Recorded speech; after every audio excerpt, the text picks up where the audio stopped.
So yun, what's up mga kapyro?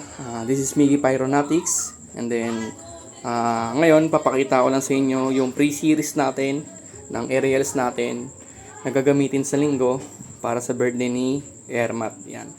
So, meron tayo dito, unahin natin dito sa starting. Yan, meron tayo ditong Flying Dutchman. So, kaya ito yung napili ko guys para, kasi sa resort to gagamitin. So, para attractive din siya pag starting, no.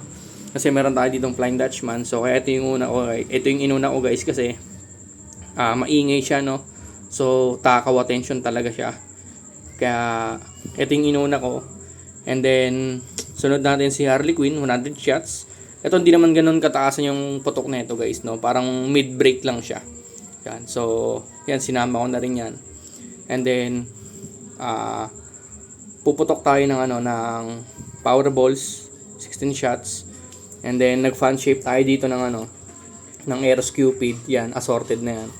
Hindi ko na alam yung asan yung Eros, asan yung Cupid. Basta yan, dalawang fan shape na yan. And then after nitong fan shape, puputok tayo ng Cupid. And then puputok tayo ng Fat Cat. After ni Fat Cat, Flying Dutchman ulit.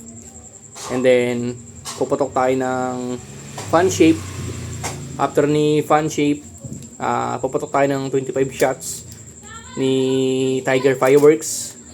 Ito yung Romantic Night. And then Flying Dutchman ulit. Tapos Eros. And then pag pinali nito ni Eros yung apat, kasi yung apat sa huli niyan guys, diba? Ano yan parang hindi naman siya totaling fast fuse, pero parang ganun na nga, yung parang trrrr, ganun. So sasabay na to guys. So pagputok na ito yan, trrrr, sabay itong 5. And then pagtapos pag nawala ng effects na itong mga to, sabay natin puputok tong finale natin. Yan. So ito lang yung pre-series natin guys. Yan, preset.